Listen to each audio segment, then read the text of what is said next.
Some viewers may find the following video disturbing. Viewer discretion is advised. At the very same time that America refused to give the Negro any land,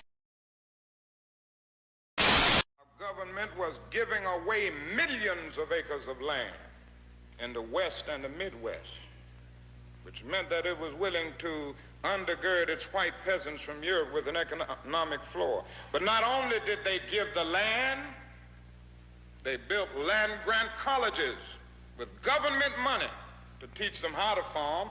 Not only that, they provided county agents to further their expertise in farming. Not only that, they provided low interest rates in order that they could mechanize their farms. Not only that, today many of these people are receiving millions of dollars in federal subsidies not to farm, and they are the very people telling the black man that he ought to lift himself by his own bootstraps.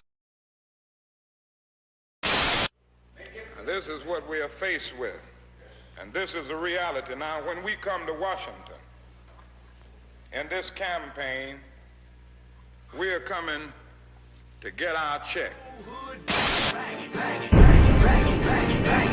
I remember when the ATL wasn't banging, now they banging, banging, banging, banging, banging, banging, banging, banging. Niggas throwing sets and them bullets start ringing, bitches banging, banging, banging, banging, banging, banging, banging, banging. I remember when the ATL wasn't banging, now they banging, banging, banging, banging, banging, banging, banging, banging. Niggas throwing sets and them bullets start ringing like bang, bang, oh, bang, bang, bitch, nigga, bang, bang, bang, bang. Yeah, about to have me some Duckton. What the f? What the heck? What did he go? I had my mouth. What the f?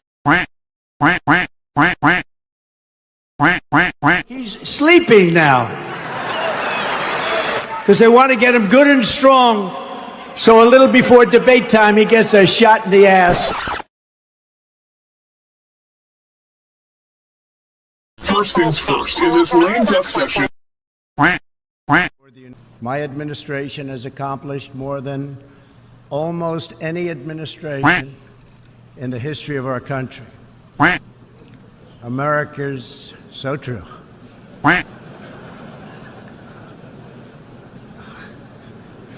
Didn't expect that reaction, but that's okay.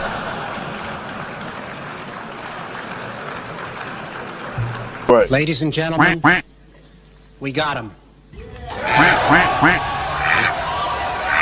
You're trying your best, but it never feels like enough.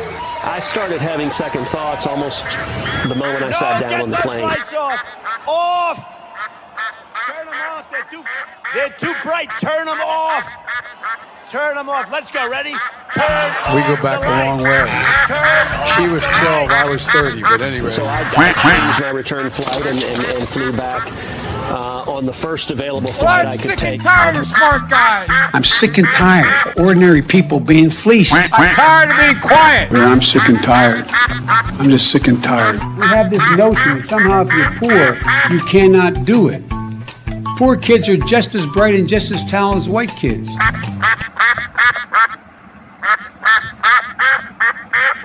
With great power comes great responsibility.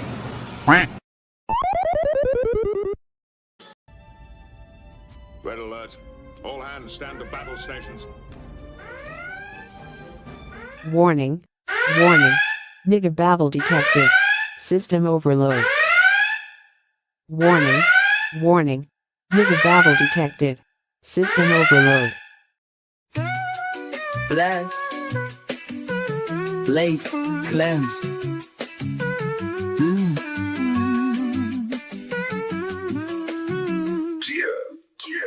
Ring cat in the building with the tape fist tight. Ricardo on the mic, yeah, he's spitting that fight. Mike is right with the vision so clear. Political prophet dropping truth in your ear. Progressive moves, but we keeping it raw. Individual minds breaking every damn law. Social conservatism got the crowd in a trance. Tape fist politics, we advance in the stands. Put your tape fist in the air, let it rise. Feel the power of the truth in your eyes. From the left to the right, we unite. Tape fist politics gonna shine so bright. MD-20 in the cut with the plan. Building up the movement with a taped up hand. Progressive dreams in a conservative frame. Individual voices calling out every name. Progressive moves, but we keeping it raw. Individual minds breaking every damn law. Social conservatism got the crowd in a trance. Tape fist politics, we advance in the stance. Put your tape fist in the air, let it rise. Feel the power of the truth in your eyes. From the left to the right, we unite. Tape fist politics gonna shine so bright. New golden age. New golden age. A new golden age. A new golden age. In the councils of government, we must guard against the acquisition of unwarranted influence, whether sought or unsought, by the military-industrial complex.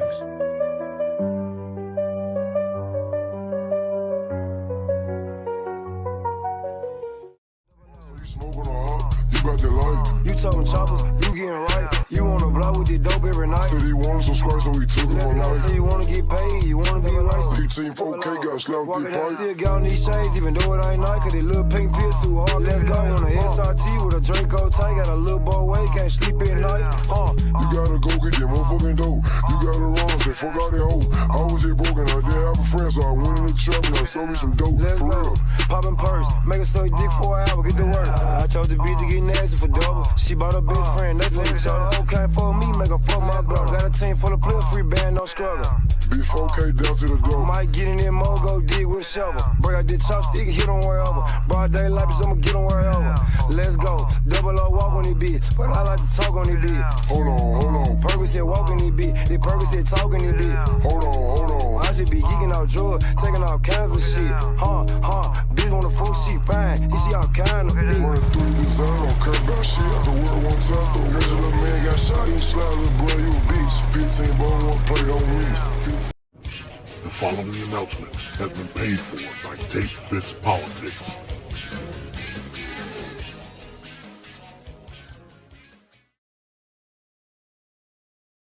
Peace. What's going on? What's happening? Hey, TFP is back. Y'all thought I was bullshitting. I wasn't bullshitting. TFP is back. Now, I had to haul ass to try to get set up for the show, and it might be rinky-dink, but it is what it is. I couldn't even set my camera up because I ain't had time. I said, look, let's just go on with the show. My co-host, Van Cat, what's happening? Let me know everybody can hear me loud and clear. Yeah, I can hear you, MD. What's going on, MD? Hey, I can't call it, man. Hey, on this joyous occasion, man, TFP is back. Yes, sir. 2.0 variety. Hey, there it is, you know. So, hey, I say we just go and get started. First and foremost, shout out to Black Sun. Me and Black Sun had a good conversation. I think I'm gonna start doing them more often with Black Sun. Mm-hmm. He babble. He do a lot of shit.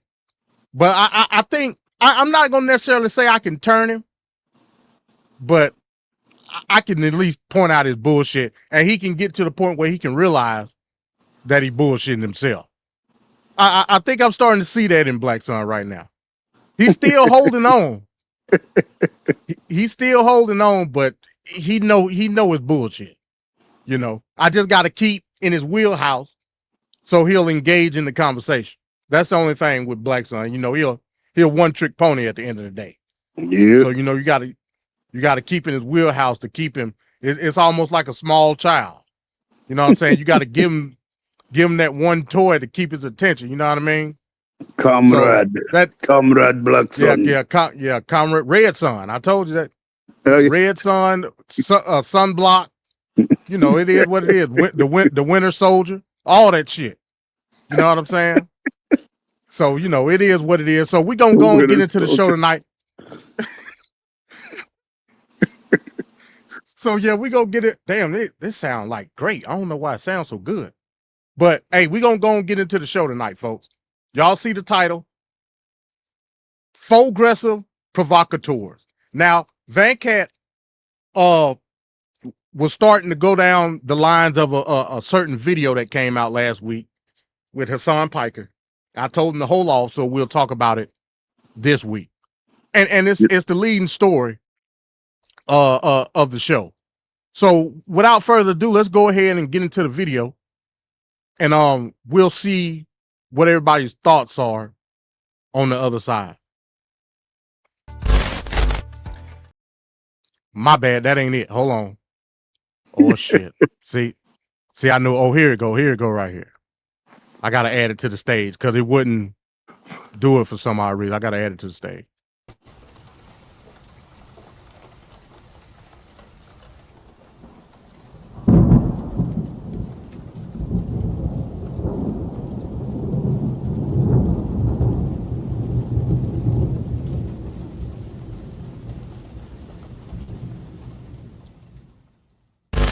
Disappointed in Who Gavin do you vote Newsom. for, J.D. Vance or Gavin Newsom? Well, I'd have to vote for Gavin Newsom. Me of too. course, 100%. I wouldn't blink. There's no What doubt. about you, Hassan? I'd probably vote third party. You would? Oh yeah. I mean, at that point, it doesn't even matter. Like, because my policy on this is the same as like my refusal to endorse Kamala Harris. The reason why I did not endorse Kamala Harris was because she did things that were not only unproductive but also unconscionable. And I still stand on that. I still talk about it all the time because people constantly bring it up. They're like, you didn't sufficiently like promote Kamala Harris. You're the reason why she lost. I'm like, I am incapable.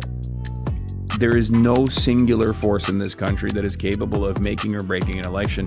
And if that was real, then it is the most idiotic thing not to listen to my demands. But everybody knows that that's not real, right? If I had this singular force to be able to make Kamala Harris the president, then Kamala Harris should be coming to me every day and being like, let me do a collab with you, please. Totally. Right? That's not the case, of course. And they know it. That's why they didn't do it. But the campaigns are always responsible for whether or not they are able to win the crowds, win the population over, and combat against the couch. Not necessarily even against the Republican Party, but usually you're fighting against the couch, people who just don't go out and vote. And for me, the way I see it is if the Democratic establishment makes this decision one more time, just as they did with Hillary Clinton, just as they did with Kamala Harris, and in some ways just as they did with Joe Biden as well, which led to Trump too, then they just don't care. And there's not much I can do. Let me tell you that. something. I agree with everything you say, but as a person who lived in a red state for 50 years, I would crawl through 10 feet of concrete to vote for Gavin Newsom, even though I think he's duplicitous, a hypocrite, a thirst trap, hungry for power, all of the things that you say, and harms the Democratic Party and sets the psychological soil to be more prey to fascism. All of that I agree with. But there are so many young, queer, black, brown, marginalized people in red states. And even though this corporate Democrat is, you see it in a long-term game. In the short-term game, a President Newsom over a President J.D. Vance usurp the chef. This is intellectually dishonest completely from top to bottom. Gavin Newsom has proven that he doesn't care about trans people. Gavin Newsom has proven that he doesn't care about the illegal nature of what ICE is doing when he platformed Ben Shapiro.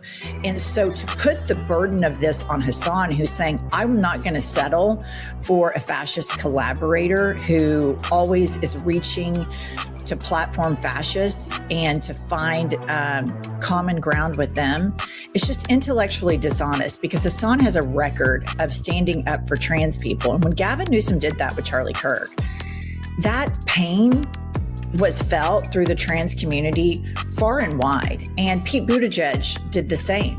And Rahm Emanuel came on my podcast and did the same. And so to say that Hassan doesn't care about marginalized groups is completely disingenuous because what he's saying is, I'm not buying the lie that Gavin Newsom does. I'm not buying that anymore because each time I do, or each time we do, it incubates a more and more fascist culture.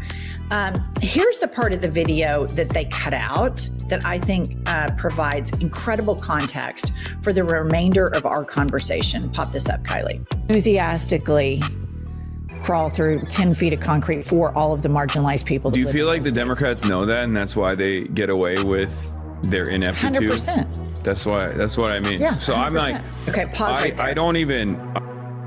So Hassan clocked me right there, and I'll own it because my politics are open-minded. They're not fixed.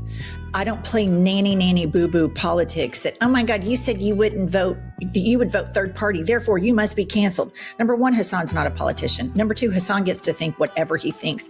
Number three, there is a large growing number of Americans in Gen Z and as millennials that have felt completely unseen and left behind by the two-party political system, who hate and despise how much they suck up to corporations, who see the moral duplicity in a Hakeem Jeffries, a Gavin Newsom, a Chuck Schumer, a Cory Booker, who take money from the MAGA corporate donors and also take it from them. And so when Hassan said that to me, do you think the Democrats know that and take your vote for granted? And I said 100%. He's right, because they do, because I have this red state trauma.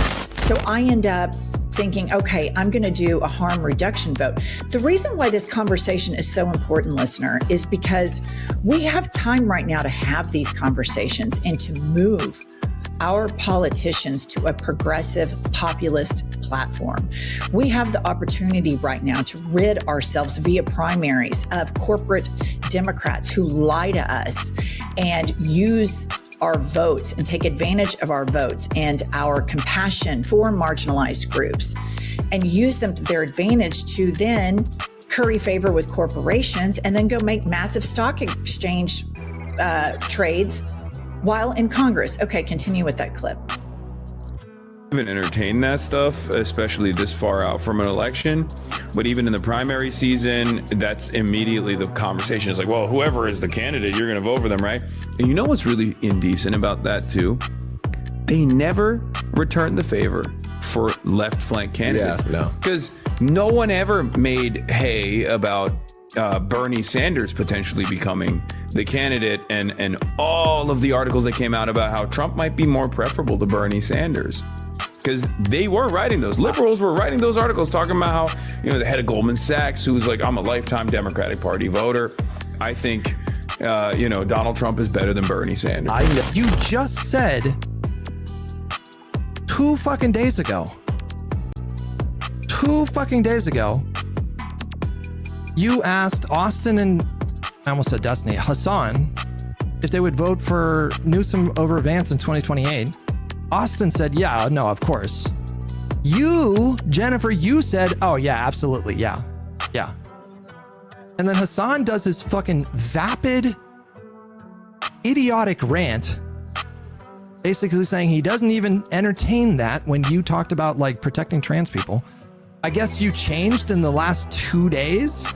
This clout sharking succubus.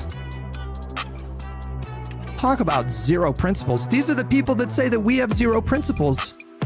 Now you're doing a switch up 2 days later so you can curry favor with Hassan's audience? Like, this is so pathetic. Hello?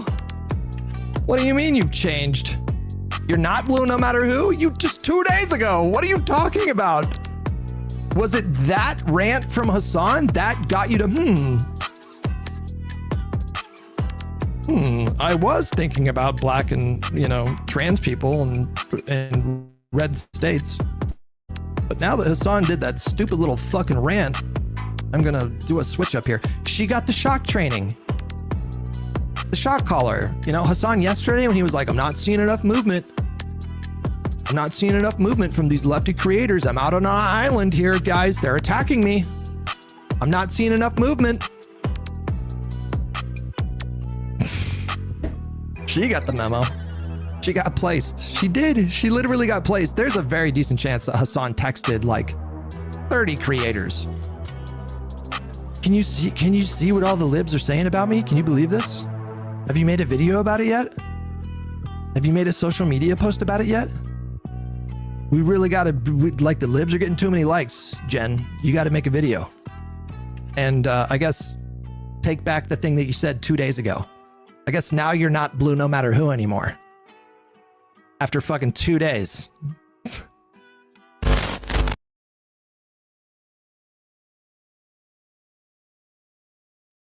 Okay, so they got it. You see how these lefty loonies move in the social media stratosphere, right? They don't have any principle. I agree 100%. They don't have any principle. They try to Bogart Bernard themselves into a place of influence in regards to politics, which is fine. But when you try to do it under the auspices of being this morally superior group, I got a problem with that, Venkat. I just do. You just saw a clear-cut example of what I mean. When I say Fauxgressive, I ain't talking outside of my ass, Venkat. I just gave you a clear example of what a Fauxgressive is. Clear example. Now, Jennifer Welch, I used to watch Jennifer Welch. She used to, her and the other lady. At first, I thought she was a tranny. Yeah. But no, that's a woman. Yeah. That's a woman. You know what I'm saying? These people move for influence. Let's get a baseline first before we can go any further. Just like any other content creator, any other quote unquote influencer, their currency is influence. That's just a fact. No matter what type of genre you place yourself, you place yourself in. That's just what it is. Hassan got so much hate after that podcast interview that he had to make some moves in regards to his compatriots and try to not even. It's almost as if he made the influence a different position. You know what I'm saying? And do a word salad and try to twist it around to try to make it seem like it's something totally new. I heard the words that came out of your mouth. Do you hear the words that are coming out of my mouth? I heard them. You clearly said you would vote third party. The shit don't matter at that point. Because you want to give a position that Democrats and Republicans are the same thing. That's just what it is. Your goal is to move your social media sphere toward a certain ideology. So you're gonna do whatever you got to do that. Go ahead, Venkat. Well, first off, I want to just say you're absolutely right about the wishy-washy nature here that's going on. It's very problematic. Hassan, I like Hassan for the most part, but what he's saying, you can say it, especially now, early. You're trying to weed and go through different possibilities of candidates that are going to run. So if there's a time to do this kind of stuff, yeah, right now may be the time to do that, because you damn sure don't want to have it 3 months before the election like we had in 2024. So, but the problem is that it's bothering me that essentially what Hassan is saying is that I have these boxes I have to check, and if all those boxes aren't checked, it's a no-go for me. If a candidate goes through the primary process, and it's a grueling process, and there's a lot of contenders early on, and then people start dropping off, and you're able to endure through all that as a candidate, whether I like you or not, you become the nominee for the party. You need to get in line and support the person that earned the nomination. We bash Kamala Harris all day long in 2024. It wasn't her fault. Biden put her in that bad position. And after things got really bad for Biden, he's like, okay, you do it, black girl. And you got 3 months left. And we saw what happened there. It's just frustrating. His mindset is like what happened with the Bernie Sanders supporters. It was messed up what happened to Bernie. It wasn't right, but at a certain point, you dropped out and you gave all the power away, giving us the first Trump term.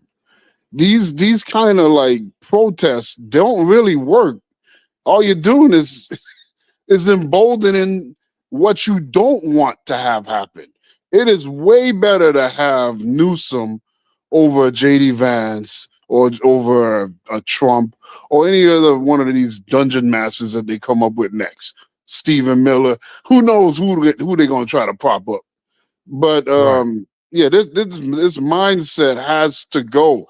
And the Democrats have already blown a couple elections now with this dumbass mindset. If a guy goes through the primary, you gotta just be like, hey, clap it and praise the guy. Hey, he did what he did, whether you like him or not, or a woman. Whoever gets through that primary process, you gotta respect it at a certain point. You don't like him, tough titties. Get the hell on and just support your candidate.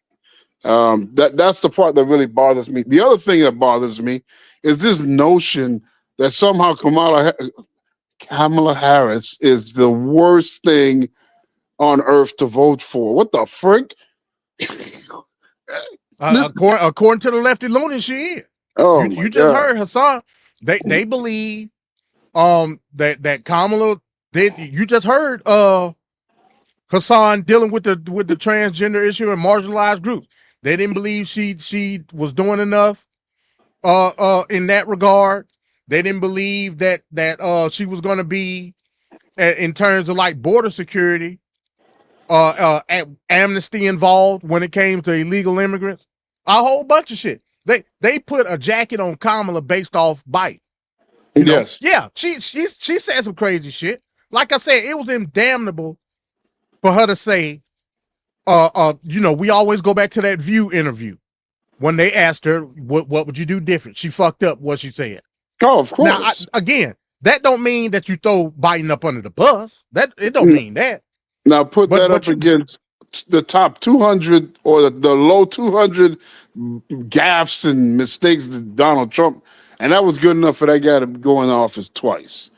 And the standards are too low. Like, it can't be perfect world for Democrats and then no liabilities on the other side for the Republicans, like, especially with Trump. I mean, even without Trump, because it was the same thing. Romney didn't get the same kind of scrutiny and whatnot. It's like everything had to be friggin' perfect. So I can't stand it. Like, in general, regular ass people that don't pay attention to politics like we do, or pay attention to it at all, they always say the dumbest crap that you can think of.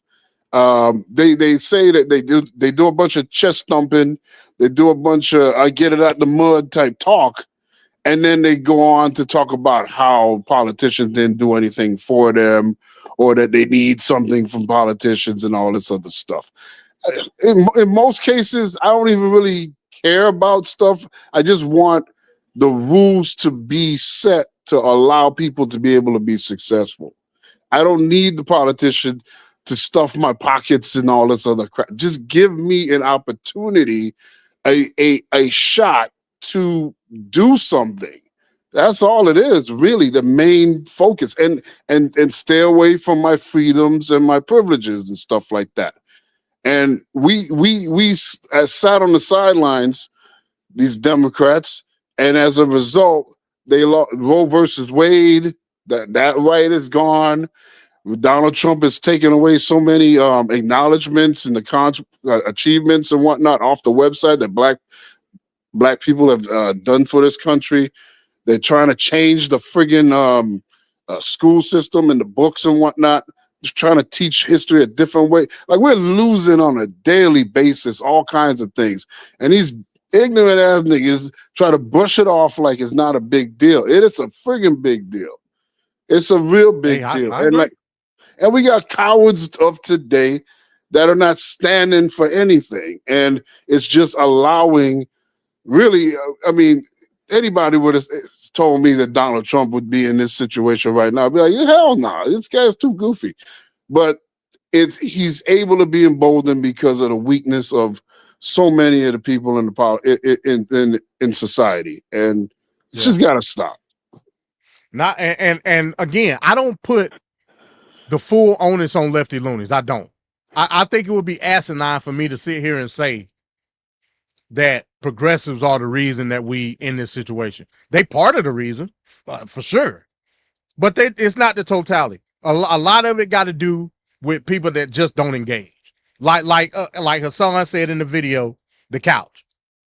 When you don't have people that don't engage because they don't understand the implications from a ground level, shit go over a lot of people's head. Like I was telling Mike the last show we had, some people just dumb as hell. Yeah, we got to come to a conclusion at some point that not even some, most people are dumb as hell. We got to meet them where they at. That's an old political trope. Democrats do a bad job at doing that.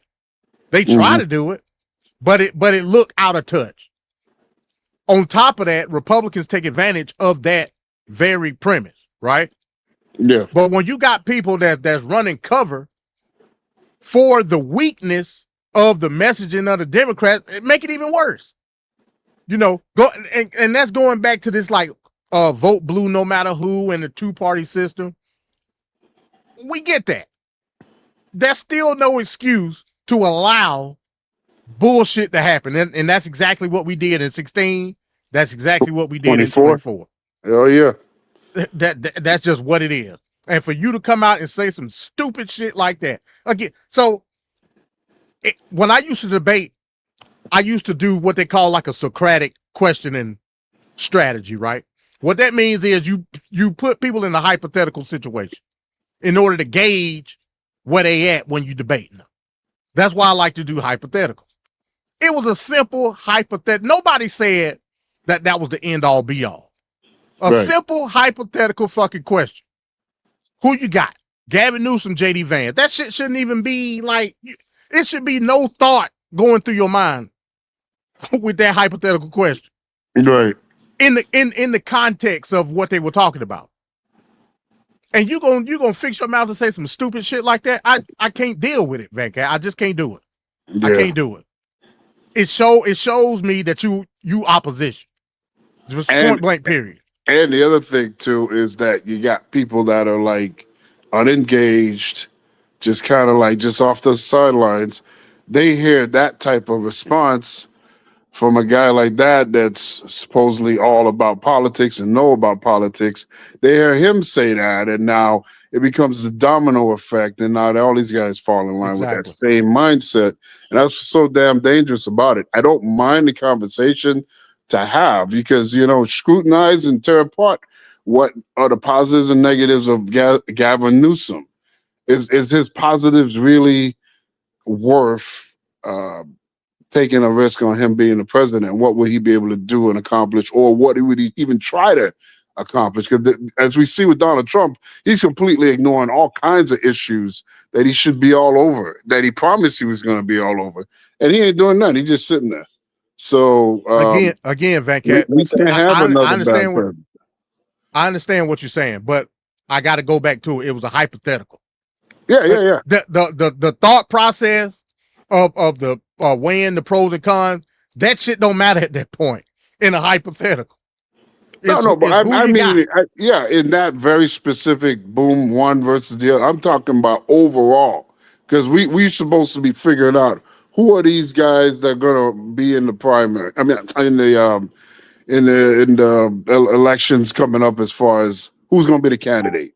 So right now, I definitely want people to get eliminated or not to be thought of as being that strong of a candidate to make it deep into. I don't need them person to be in weaker people to be in the last four. Just because they're really good at fundraising don't mean they're good at making bills and negotiating with the other side and all this other stuff that we need. We don't need to have those kind of people around. Well, looking at it that way, shit, Gavin Newsom is the guy then. Look at what Gavin Newsom's been doing. Gavin Newsom been globe-trotting. He was at the Munich Security Conference. He was in Davos, and rave reviews. So, in all honesty, if we looking at it right now, Gavin Newsom is the front runner. I'm gonna just be honest with you. He's the front runner because he's more visible. He's shown to have, leadership and blah, blah, blah, all these things, but it's not really anything really solid. Meaning, if he had a history of being in California and championing life-changing things that need California's a state, obviously the homelessness is out of control. And his part, Gavin Newsom's infamous video of neglecting and gating up the homeless people when the Japanese or Chinese people was coming to visit, that's kind of ridiculous, man. So his record is hard to run off because he can be a nice shiny object because he has these attributes. Good looking guy, he's well spoken, he's very fast. Yeah, Jennifer Wells called him a thirst trap. Yeah. I'm like, what the fuck type of shit is that? So basically, you saying, oh, this good looking white man, he's trying to allure us with his look. I don't give a shit. Maybe you do. I don't give a shit about none of that. Yeah, but I mean, even Obama faced this nonsense where the public just believes that they're getting a Lord and Savior out of a politician, and it's really ridiculous. That's why I get annoyed when people say Obama didn't do this or didn't do. Come on, hold on. All these presidents that we've had, they didn't solve every issue. You can't do it in 8 years. There have people that have been in office longer than the 8 years. What, 20 years, 30 years? They were just there forever, and those problems persisted. Get out of here. It's a relay race. My turn, your turn, and we're supposed to make advancements as we go. Now, if any politician in my lifetime that's done anything, Obama's done the most as far as legislatively speaking. Well, and FDR had 12 years and a supermajority in the House and the Senate, and he didn't get everything done. That's what I'm saying. And this unrealistic idea of everything must work and be perfect and everything is great. It's just amazingly stupid. You get in the way of actually making these changes and these bills pass and whatnot to better your life. It's hard work. It's time consuming. It's not overnight. And like the impatience and the ignorance of people that don't even bother to, well, what does make this happen? They made a friggin' kids video talking about I'm just a bill and blah, blah, blah, that song, just to help make people understand the basics of it. I don't think they get it still. You got to put some work into it. I'm tired of talking to people that don't even know what the hell the subject matter is, and they're getting into full-blown, red-in-the-face, loud arguments about things, and they're completely misconstruing everything. Try to understand what it is. You're not going to know everything, but at least do some basic level of understanding, or try to understand and realize that this stuff ain't perfect, man. But I mean, this is Black Son said he don't give a damn about the midterms. He don't give a damn about Congress and none of that. I'm just telling you what he said. That is, he said the end all be all is Trump, and unfortunately, you got people that think that way. Like they don't get involved in local and state elections at all. The only time they ever vote is president. I'm willing to bet that the majority of MAGA maniacs, the majority of them, don't deal with local and state politics. I'm willing to bet that. That's crazy. I'm willing to bet it. I mean that's just what it is, and that goes back to what you were saying. You look at the presidential election and think that that's the end all be all when it comes to policy, and we know it's not. That's what happened with Obama. I mean, everybody flooded and voted the hell out of the 2008, but in the 2010 midterms, it was a slaughter. Obama lost all these congressmen and senators, and it was just a bloodbath because it was a Tea Party wave. Yeah, Tea Party wave. Yeah. You're right, man. You're right. So in 2024, more people did not vote than voted for Trump or Kamala Harris. So that's the bigger majority, is the people that just didn't vote. Like, they're way bigger than the people voting. And when you don't vote and voter turnout is low, Republicans are going to win. Hey, I agree, man. I agree. Let's go to another Fauxgressive. This video I had to do it, so I'm gonna have to share my screen on it. Let's look at another Fauxgressive, and this is a Fauxgressive I really don't like at all. Let's take a look at this. Let me know when you got me here. Let me see. Let me go back here. Boom. It ain't showing. Okay, here it. Add the stage. Oh hell, what's going on? See, I fucking hate before. Oh, I gotta remove this first. Okay. All right, let's go to this. Is this another Fauxgressive provocateur? Now, if I may, I'm going to be a bit blunt here. Leaders lead. And what we've seen is people are impressionable. If you lead on something, people will follow. It seems the wind is behind your back for the first time ever. ICE has a history. CBP has a history of terrorizing Black and brown communities. People are asking themselves, why are we, our taxpayer dollars, paying for masked, lawless men to terrorize our communities, kidnap people, take children, and kill Americans? So I ask you, and I'm doing following up to Joy, because I want an answer to this. You said you want to rein in ICE. I'm saying, I'm talking about the long term now. Why not lead and say abolish ICE? Because what you're telling us is you want our taxpayer dollars to pay for a lawless masked armed agency to continue terrorizing our cities. And I'm trying to figure out how you, as a leader, can be telling Americans that their taxpayer dollars should be going to ICE. I don't understand anything that you just said. When I spoke English. I don't understand anything that you've just said to me when I've made clear that taxpayer dollars should be used to make life more affordable for the American people, not brutalize or kill them. That's the whole reason we're in this fight right now. That's the whole reason the DHS is getting ready to shut down. That's so the whole abolish reason ICE. why you agree with me, Joy. Abolish ICE. That is listen. I'm going to use the language that I want to use. You can use the language that you want to use. My question, though, is more about, if, let's say, Democrats do get back the majority, I think some of what people are looking for are, what is your project 2027, right? What will Democrats put on the table to say, give us power and we'll do X? What is on that list? Because I think if you give us power, we'll abolish ICE was on that list, people would be incredibly enthusiastic about that. If you said, right now we're going to rein them in, but give us the power, we will get rid of this agency. Is that something that Democrats are willing to coalesce around, saying we will just end it, period? I think for the last 14 months, we've continued to win elections, and we've won elections for a wide variety of reasons, including in deep red places like Louisiana, Florida, and Texas, as has been the case most recently, as well as in blue states or purple states like New York, like Virginia, and like New Jersey. Okay, so it's a lot to uncover in that video. So I said I don't like this person. I'm talking about Wajahat Ali. Yes. Well, Wajahat Ali is on, I think he's a correspondent on Zateo.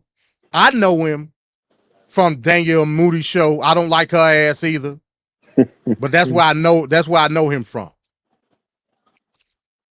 He put words in Hakeem Jeffries' mouth, and he tried to get him to say something that was inadequate to the context of what they were talking about. He was mad. He sounded pissed. Yeah, I don't blame him. Yeah, because a lefty loony tried to impose something on him that's just not the case.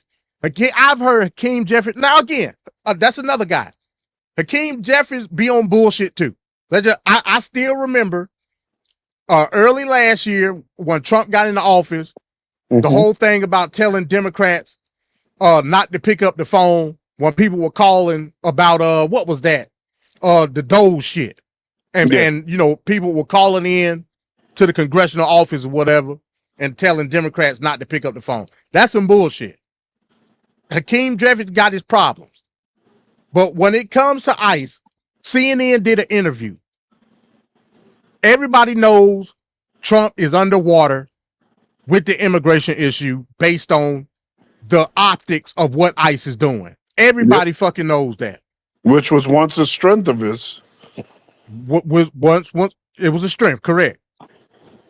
Also, in that same poll, people still believe that there needed to be some type of reform in terms of immigration. Wajahat Ali tried to impose on Hakeem Jeffries abolish ICE. I don't believe ICE needs to be abolished. Let me put that out right here, right now. Oh, I believe Hakeem it. Jeffries. So how you gonna enforce your immigration law? So how was it happening before? It's a George W. Bush. It's a George W. Bush. What DHS? What? You talking about DHS? ICE didn't exist I agree. before Bush. So you Again, get it done this way. I'll explain it. ICE didn't exist before the George W. Bush. ICE was a subset force of Border Patrol. They said, hey, look, Border Patrol has their own issue. The enforcement inside the lower 48 of the United States needs to be a separate issue that we can fund through this new Department of Homeland Security. I agree with that wholeheartedly. It's more efficient and it gets the job done.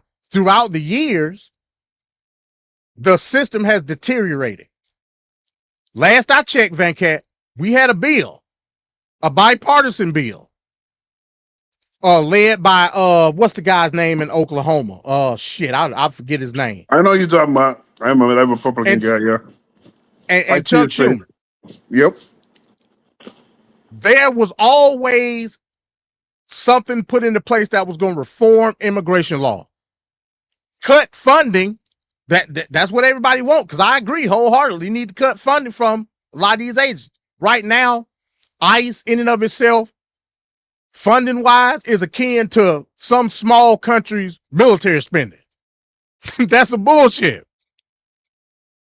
Some straight INS. Exactly right. NWP. INS. That was under Border Patrol. So you're exactly right. So there was always ICE. Always. After Bush in 9/11, we got the Department of Homeland Security. They allocated funds from Border Patrol and put it in ICE. Small potatoes back then. 20 years later, it's done boom, right? I don't believe we need to abolish ICE. That would be like almost asinine if we actually want to deal with immigration. But we should go ahead. The way ICE is operating, we didn't see that before. Yeah, wholeheartedly, yeah. So you can abolish ICE, then you could create a different entity or break off some other entity and define the parameters and where they have to operate. And then really do it properly. Why can't you do that? Why can't you do that? Well, you could do that with ICE. No, I'm agreeing with. Yeah, you can. It's the whole name brand, just the acknowledgement of its existence has been completely tarnished by what has happened. You cannot go forward with that. When Jeffrey Dahmer got caught, they didn't say, "Oh, well, we could just continue to rent out those apartments." They broke them apartments down. They broke it down. We likening ICE to Jeffrey. What? Yes. So the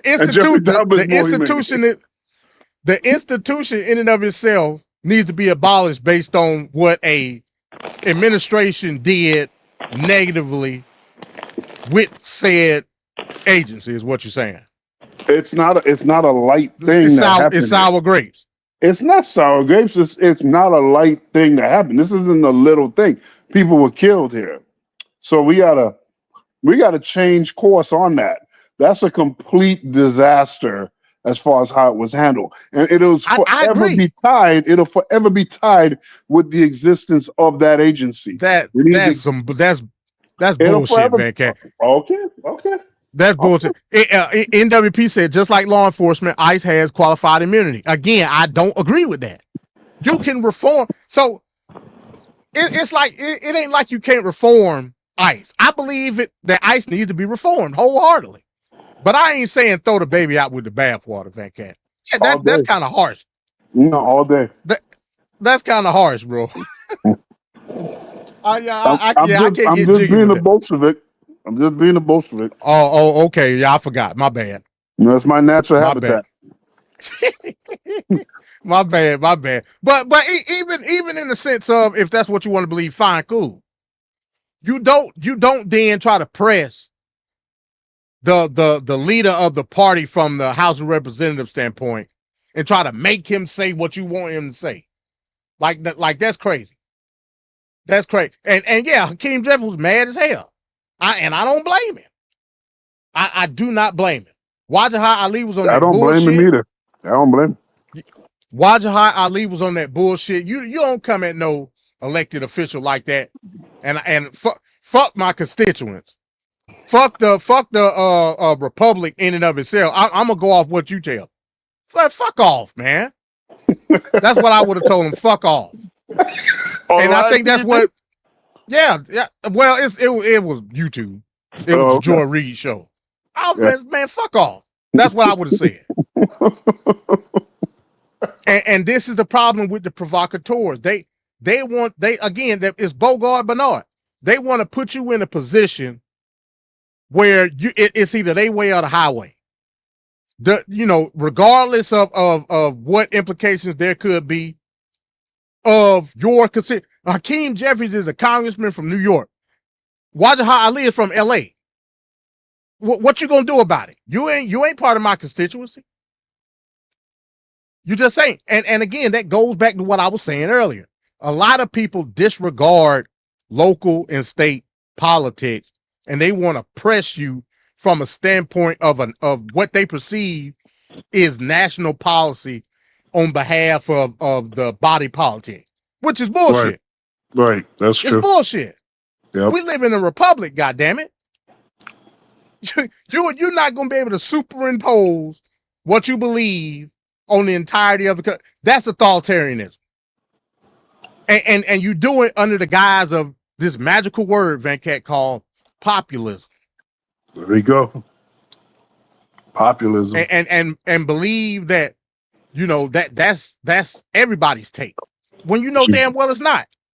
Your ass live in New York City, you live in LA, you live in San Francisco, and you don't give a shit what's going on in Lincoln, Nebraska, Joplin, Missouri. You know what I'm saying? Lafayette, Indiana. You don't give a shit. So once we understand, hey, look, this is a republic. Everybody has their own representation. If we gonna do this quote unquote big tent Democratic Party, act like it. But they don't. That's what you got caucuses for. You got the Progressive Black Caucus. You got the Progressive Caucus. You got the Liberal Democratic Caucus. Why we got to divide the black? Why we got to divide the Black Caucus from the regular caucus?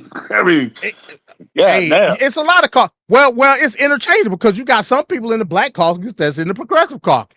You got a Hispanic caucus. I mean, it is what it is. That's why I don't trip when people say, "Oh, we need a multi-party system." For what? If you in this Democratic Party, we set a guideline when it comes to policy, and then we can fight over it and do what we got to do in debate through caucus. I ain't got no issue with that. It's essentially the same thing. Again, it's a multi-party system. Let's take UK, for example. They got a multi-party system. Essentially what they do is the same shit as what we do. It's just shown more defined in the UK. That's it. It's still the same shit. All the parties get together and they form coalitions and they fight against the other coalition. It's the same fucking thing. We got to understand it from that aspect that, okay, you got caucuses that want to set certain priorities when it comes to the policy platform within the party, and we do debate and then we compromise. That's politics. I don't know what people don't understand about that. Exactly. You know what I'm saying? Yep. So, but it is what it is. NWP says CBC is more centrist than it is liberal because it receives money from big corporations. Well, I would argue centrist is liberal from a little L standpoint. Wait, hold on. What do you mean centrist is liberal? Well, let me understand. So he gave an example that they accept money from big corporations. Yes. We can debate on if that's ethical or not. It's not. Corporations in and of itself is a liberal philosophy, right? Liberal, I'm talking about little L, liberal, right? Yeah. If you're saying centrist is going farther right, but we're talking about corporations, like that kind of confused me, because the farther right you go, the more into corporations you're supposed to be in. So there's that. Yeah. So liberalism to me in and of itself, when I say liberalism, I'm not talking about what people think a liberal is. A lot of people don't even understand the shit when they say liberal. Liberalism is free market capitalism. At the end of the day, that's what it means. You can't get no more centrist than that. If you go farther right, that means you're talking about authoritarianism and fucking using the money from I guess you would say a corrupted manner. You go farther left, then the fucking state owned the corporation. Yeah. So free market capitalism is a centrist ideal. No question about it. Ricardo said we need a third party, the Purple Party, a fusion of liberal conservative bullshit. Who the hell is a liberal? And you know what? He said liberal conservatism, right?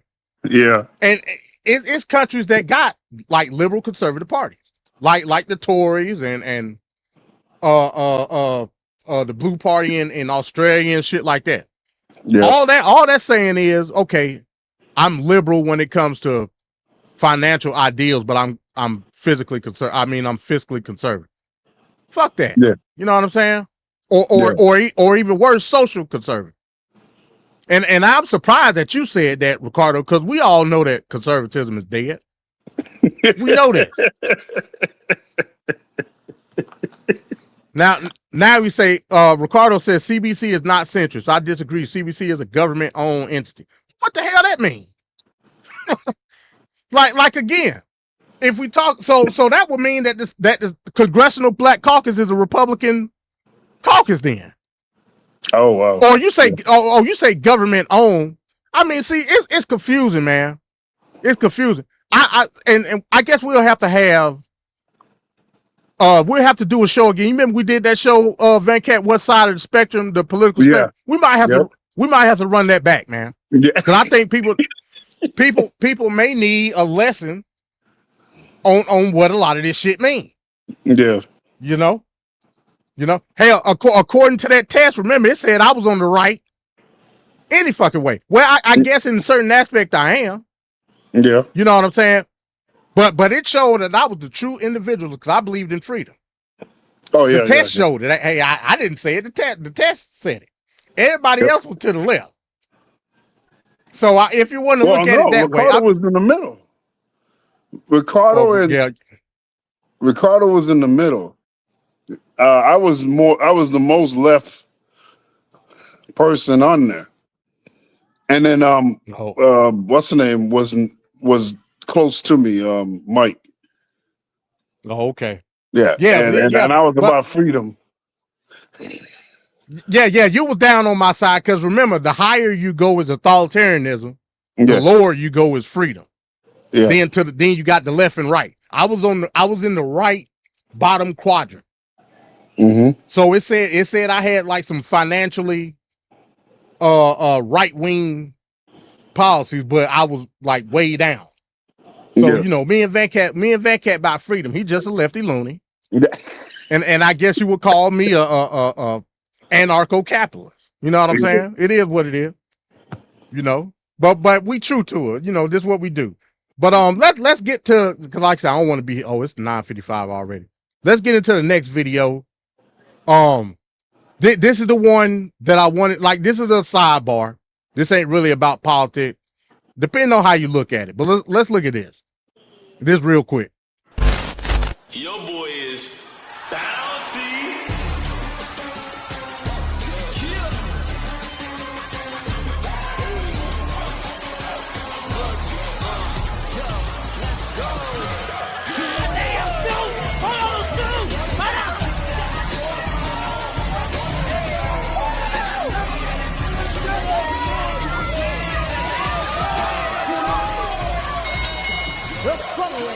is the men's elimination chamber qualifying match. Introducing first from Greensboro, North Carolina, weighing at 195 pounds,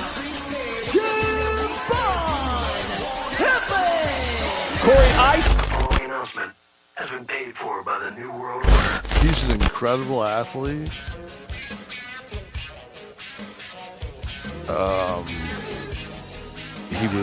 He's a little bit too fucking Mr. Bojangles for me. I wish he was a little bit more urban. I understand it's Netflix. I understand there's a big fucking world out there besides the one that fucking 66-year-old Detroit boy Kevin Nash wants, but I just want him to have a little bit of an edge. All right, hey, that's the video, y'all. So it You was trying some to get shit us that in was trouble, MD? Man, you know I don't give a damn, man. I don't give not one damn. I was looking on top of the screen to say that they had done stopped the video or whatever. Yeah. So I made it quick enough to where, you know, I just wanted to play the intro of Javon Evans and then put that in. That was it. Paul So, Levesque is looking for you. Hey, we'll see what happened. You know what I'm saying? It is what it is. But so we see the video, right? And a reason I wanted to play his entrance to the ring, you know, just to get a gauge on who he was and why Kevin Nash said what he said. What do you think about what he said, Van Cat?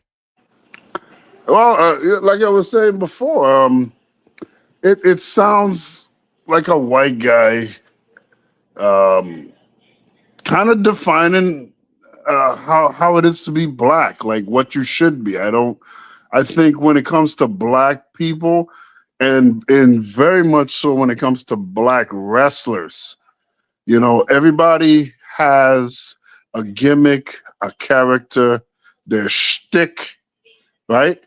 When you're white, that vessel, that option is wide open. But when you're black, you OG Killaloke, or you're a pimp, or you're just getting, You're stealing something. Yeah, exactly. And I'm tired. That was one of the most embarrassing. I'm just tired of that type of stuff, man. And I think, you know, we're finally to a point where, you know, black guys, they skateboard, you know, black guys, they color their hair, whatever the hell they want to do. You know, his character seems to be him being himself for the most part. And that's fine. I mean, you can be real, and you can be whatever you want to be. I don't understand why the limitations are always put down on the black wrestlers, and white people could just be anything, anything, and it's just weird. You know what? I agree with the sentiment. Now, when I first saw this video, I agreed with Kevin Nash wholeheartedly. I'm like, yeah, this nigga is all you see is a smile and a nigga jumping around. I agree with him wholeheartedly. But then I had to step back, right? I was like, man, you know, and it showed me that I'm getting older. You know what I'm saying? If you take what Javon Evans does, the way he speaks, his mannerisms, you can watch any nigga video on YouTube right now and see another young person doing the same thing, using the same lingo. You know what I'm saying? So I had to say to myself, damn, maybe it's just I'm out of touch. You know? And I think for the most part, that's what Kevin Nash said. Remember? Yeah, he did said, say hey, that. maybe it's just, you know, I'm a 66-year-old white guy from Detroit. You know what I'm saying? Maybe I just don't understand it. And I had to say, damn, maybe that's what it is. I just simply don't understand it. Because I don't. To me, he just looked like a nigga jumping around, smiling. You know what I'm saying? So look at R-Truth. Look at R-Truth. Like, he's a former NWA World Heavyweight Champion. I've seen him in that light. But in WWE, they only see him as a buffoon or a class clown, or nobody to be taken seriously going for a title. Even on Twitter years ago, I tweeted R-Truth, and I told him, when are you gonna do something serious? Go after the world title. And he responded and said, if anybody has anything serious to tell me, because his bread and butter, he's making money doing this. It's easy for him to do it. He feels good doing it. It is a part of who he is, and it works. And he's like one of the more enduring. Would I have liked to have seen him at some point get like a little run or something? Even with just the John Cena match that he had, it would have been nice if he would have beat John Cena and had the belt for like a month or something. But he's so captivating by the audience, and he has a following. You can't really argue with that. But it is my preference to see R-Truth like R-Truth is, like Ron the Truth Killings, like the dog that he was. Yeah, I agree. So real quick before I respond to that. NWP, I'm not actually an anarcho-capitalist. I'm a capitalist, but I ain't no anarcho-capitalist. I was just joking when I said he was a lefty loony. I'm an anarcho-capitalist. I'm not an anarcho-capitalist, bro. I'm not. I'm a capitalist though, but I ain't no anarcho-capitalist. Being an anarcho-capitalist mean that like I believe in like I can like lasso you and make you my slave. You know what I'm saying? That's anarcho-capitalist. I'm not an anarcho-capitalist. But I just wanted to say that. But yeah, I agree with you though, Venkat. Here's the thing. You say, that they're making money or whatnot. Zip Coon and Sambo and all them was making money too. I'm just being honest. No, that's a good point. That's a good point you make. That's a good point. Legacy and how you perceive your image, it's important as well. Yeah. So they get on stage and they throw the sand on the ground and start sliding and doing all. And the white folks clap. They get their pay at the end of the night. Yep. So that don't take away from Mr. Bojangles. It just don't. I'm not gonna trip on Kevin Nash because of what he said, and it make it more significant because it came from him. I don't feel Kevin Nash is really doing it in a mean or bad way. I think Kevin Nash's intentions is good, and he even made the comment on Twitter saying that I'm like one of the only white guys bringing up a black athlete in WWE. How many of us are doing that? So, and he's right. He is taking the time. He's watching the guy. He's a fan of the guy.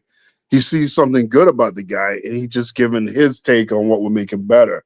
So I understand that. So I don't really. Yeah, this is not like a outrageously big deal.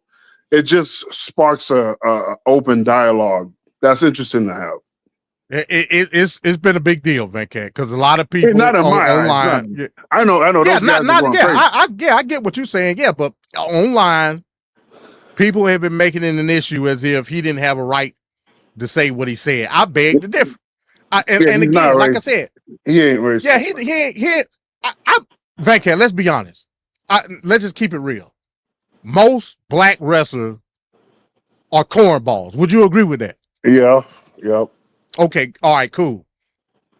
From a cultural standpoint, would you also agree? Culturally, now again, I'm not. Kevin Nash, from a cultural standpoint, is probably more cultured. I'm gonna use that word than a lot of. I ain't gonna say most, but a lot of black wrestlers today. Would you also agree with that? Because I would. Yeah, I would agree with that too. Yeah. Yeah, definitely. Kevin Nash, I just go and say it. I say it. From a cultural standpoint, Kevin Nash is borderline a nigga. Let's just be honest. I remember it's so many stories. Yeah, go ahead. No, I was just saying he was smart enough to pick up on, and he even made this point as well too with the gangster rap time. You see that in NWO, but you really see it in NWO Red, black and red. Yeah. So they went all in with that, and they had all the images, bandanas, and hand signs, and they were doing all that. The click in and of itself. Remember how they said they gave Sean Waltman the 6-pack. They said they was sitting around smoking weed, listening to Tupac. Yeah, and he said, you know what, we'll call you, because he was about to get ready to debut in WCW. He said, we'll call you 6-pack. Yeah. Like, okay. You know what I'm saying? The only two cornballs in the clique was Shawn Michaels and Triple H. Yes. Everybody else was cool. Yeah. Yep. Sky Hall, Kevin Nash, and X-Pac. Yep. They was the cool ones. So from a culture perspective, I really ain't gonna say that he said anything bad, because even he could understand, hey, look, like this look kind of like minstrel-like. You know what I'm saying? Yeah. Do you remember it was a guy that was in NXT? This was a few years back. ACH, he came from Ring of Honor. And he was a good wrestler, whatever, and they came up with that shirt design for him. And it was basically a black shirt with a smiley face on it. Yep. They want him to be the smiling Negro. You know what I'm saying? Yep. And he said, man, fuck that shit. I ain't doing that shit. Yeah, that pretty much. And they fired him. Yeah. Yeah, they fired him. I ain't seen him since. I don't even know where he at. Yeah. So, but that was a big controversy. That was huge. Yeah, it was because it was a blackface shirt. Yeah, but leave it up to WWE. I mean, God, they just. Oh, man. So they understand. Hey, look, we got to have like a minstrel act. Yeah. You know, it's sad that R-Truth was that, because R-Truth had talent in his fucking finger that a lot of guys in the locker room. You know, that's just a fact. A lot of it's wasted. I'm saying? A lot of it was wasted. But he accepted it because he got a check. Yes. And now he's rich. You know what I'm saying?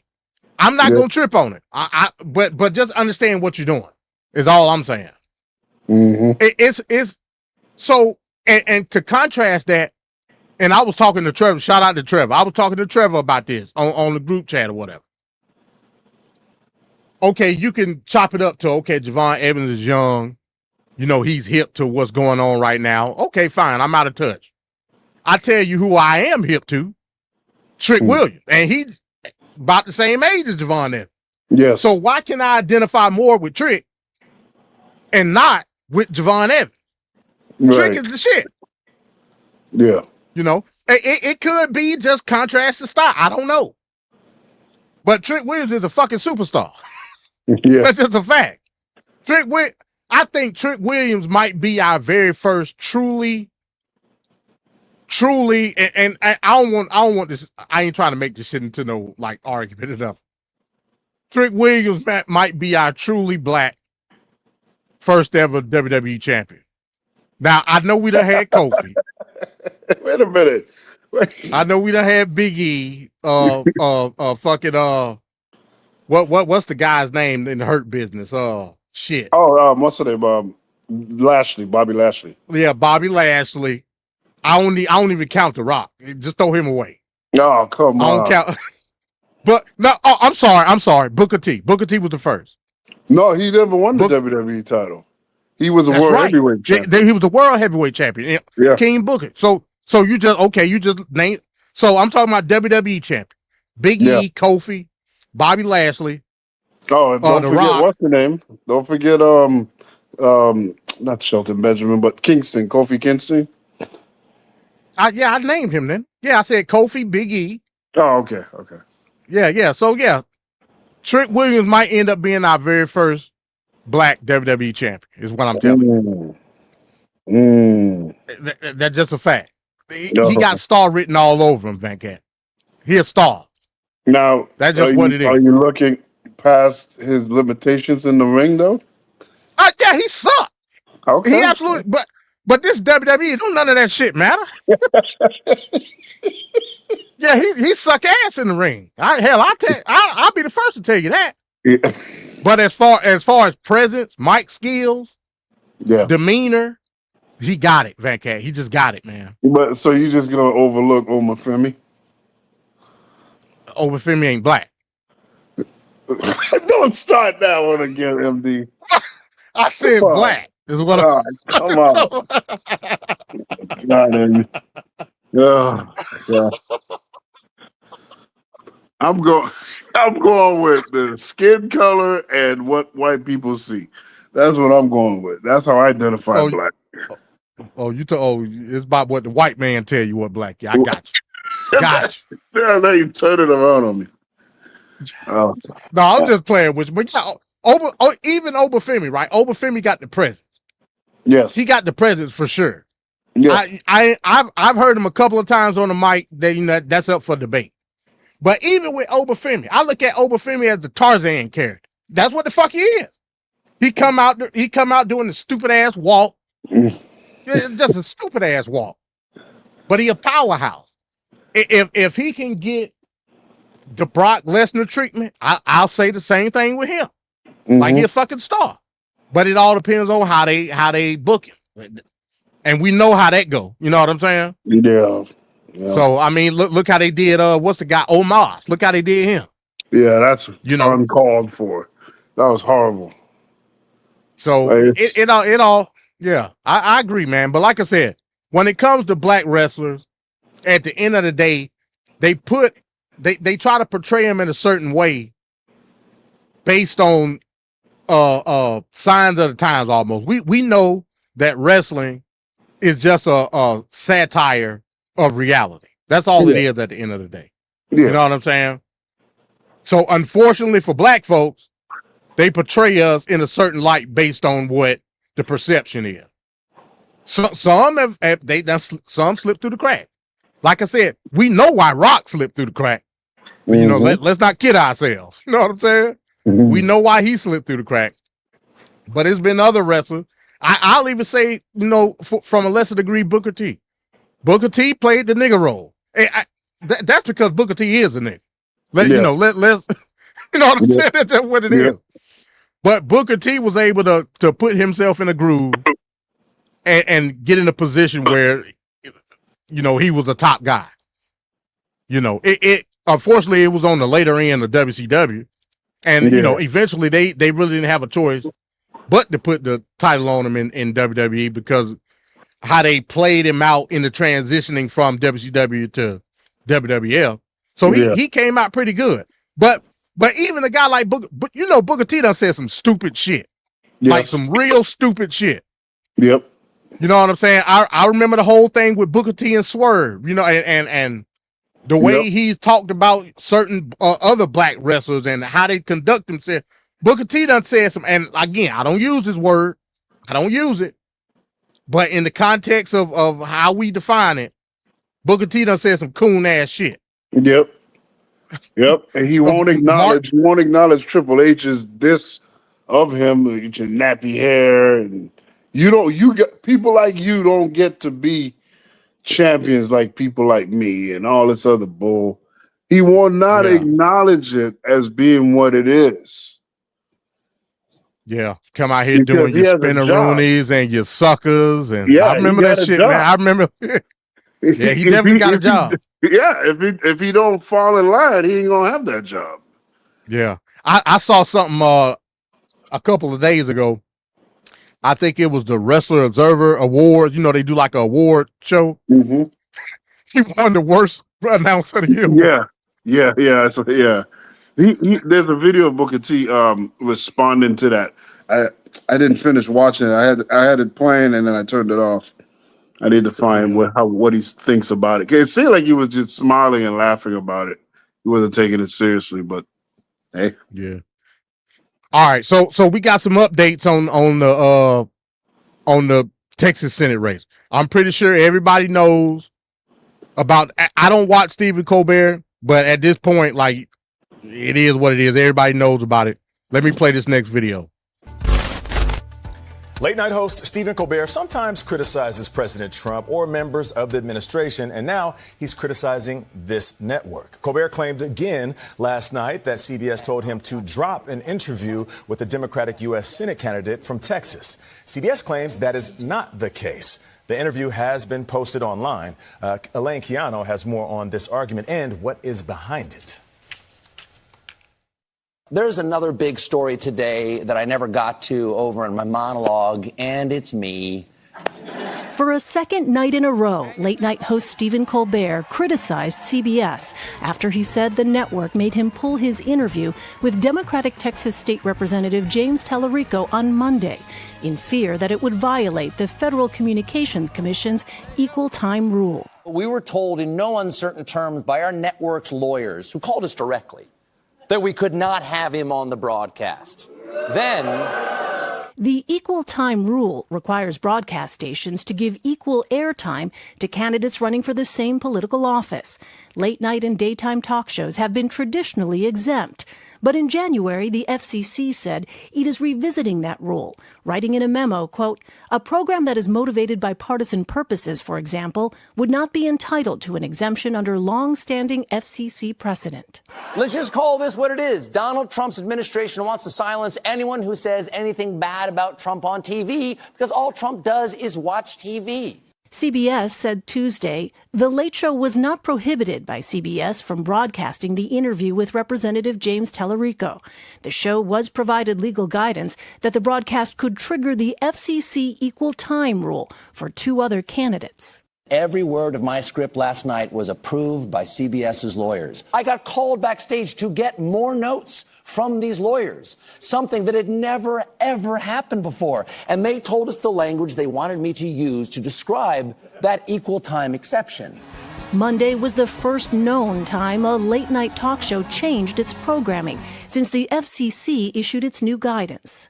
Ana Gomez, the only Democratic-appointed FCC commissioner, worries that decision could enable censorship. That we are in a very precarious moment for our First Amendment, and the FCC needs to stay out of content regulation because our First Amendment prohibits it.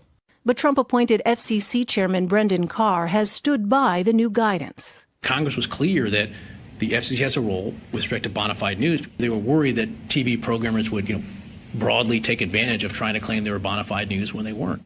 For CBS Mornings, I'm Elaine Quijano.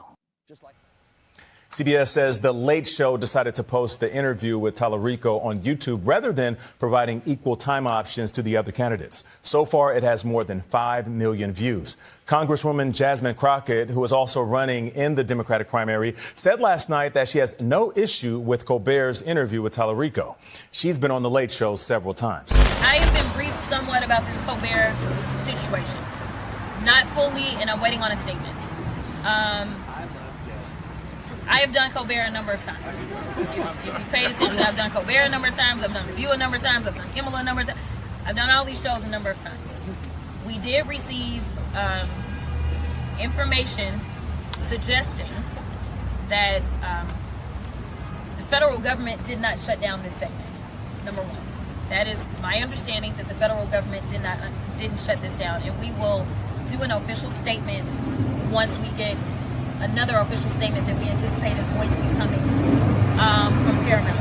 All right, so we will read what they say, and then we'll go from there. It is our understanding that Colbert, either Mr. Colbert or CBS, decided that they just didn't want the air. And this was because of a fear that the FCC may say something to them, and that there may have been advice to just have me on, and then they could clear the issue. It was my understanding that someone somewhere decided we just don't want to do that, and instead we're going to just do it this way. So I don't believe, and let me be clear, I don't have any love for the current FCC. I don't want anybody to believe that I do. I do not have any love for them. I do think that there are additional layers at play here, and so before we put out our formal statement, I do want to make sure that Paramount, who is the parent company, puts out theirs, and we have exactly what happened versus kind of the mania that just so happens to play out on the very first day of early voting, which feels kind of complicated. Mr. Tyler.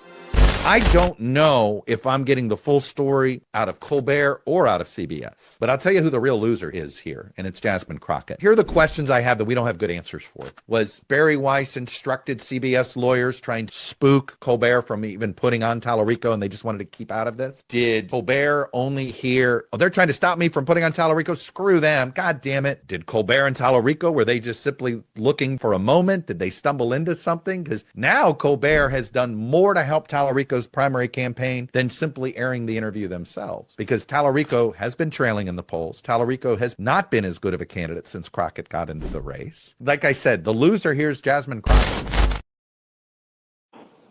I'll tell you, Van Cat, man, something look fishy, bro. Yes, it's not something right. look fishy. It looked real fishy. And again, like I said when we was talking about this last week, the play is to make Tallarico look like the stronger candidate. Yes. And have a perception of Jasmine Crockett is the easier candidate. That's the one we want. So let's try to like make a play, which is a strategy of the Republic. I'm not going to say that it is not, but I can also say, based on what social media has done, what mainstream news and some of these entertainment programs have done, don't look good, man. I'm gonna just be honest. It's like she catching it from all corners, man. And I don't know why. It was a time they said Jasmine Crockett was a progressive. You don't even hear that shit no more. She catching hell from the progressives. She catching hell from the Republicans. She catching hell from the liberal strategists. She catching hell, Van Cat. And it looked fishy. Look, again, I'm not going to be the one to speculate. I'll allow you to do it. Yeah, because she's black. This is what they do, man. We already saw what happened with Kamala Harris, and now we see what happened with her. Now, Jasmine Crockett. This is not an accident. This is by design. This is all a part of it, and it's just funny because you could just the whole time I'm saying, why don't they just put the other candidates? I don't mean just Jasmine Crockett on. They could have had Tallarico on 1 week, the next week or next day or whatever. They could have had Jasmine Crockett, and then have whatever Republican person is going to run, because they're going to be facing each other anyway. Just throw everybody that's connected to this, and just have them all come on at different nights, and then let the American people go ahead. I'm saying I agree with you, but the thing is, again, when have you ever seen, and I'm talking about primary, not general. Of course, we've seen it during the general. Mm-hmm. When have you ever seen a candidate in a primary go on a late night show for any fucking, they in the middle of a race? Right. That's true too. Like, I agree with you. You do Tallarico 1 week. You do, hell, I really say you do it in the same week, because you got to, again, people are stupid. So you got to have stuff fresh. Yeah, that's right. Yeah. Right. You got to have stuff fresh in their mind. I would say you do 1 day Tallarico, and in that same week, you do it another day Jasmine Crockett. Colbert didn't even mention Jasmine Crockett. Not at all. At all. Yes, Jasmine Crockett has been on Stephen Colbert's show, not during a fucking race. She ain't. No. You know what I'm saying? It was to talk about Beach Blonde. Beach Blonde, a bad built body. It wasn't during a fucking Senate race. They only want her on when she's a sideshow, but when she's the main attraction, nah. You know, I would argue it's actually like unethical to do it. Why would you have a primary candidate on during a race and voting about to start? That looked fishy to me. It looked fishy. Yeah. You know, and I'm not saying that that's Colbert's like fault. Colbert just a sideshow. Like, we know producers and shit like that book people or whatever. I'm saying it looked fishy, and we know what's going on at CBS right now with Barry Weiss and all the bullshit. You know what I'm saying? Well, CBS It is look now odd. is Republican, Republican led, as is many now. It's not just Fox anymore. I mean, the Republicans have been buying social media and media in general. And look, I mean, friggin' Elon, he had to have Twitter. You know, you got to wonder. You know, it's to create influence and to give perception of a bigger reach than what they really have. So it's very Tamp problematic. down opposition. Yes. Look at Bezos and Washington Post. Yeah. Oh my, that's egregious. That's egregious. Hey man, it like I said, it's bad. And I would have never thought a person like Jasmine Crockett would even be in this position. And it's so funny. You got this is the bizarro world that we live in, Venkat. You got progressives actually fighting against Jasmine Crockett for James Tellerico, a guy who talk about the Bible all day. Like he's a known moderate Democrat. He's a known moderate. You got progressives fighting for a moderate. Yeah, that's not just because the hate of Jasmine Crockett on the lie that she take AIPAC money. like again, provocateurs. Provocateurs. They glue into one issue and it's the be all end all. There's no nuance. But she can't. She was on Jen Psaki though. She was on Jen Psaki last week. No, this wasn't even last week. This was Monday when this whole debacle happened.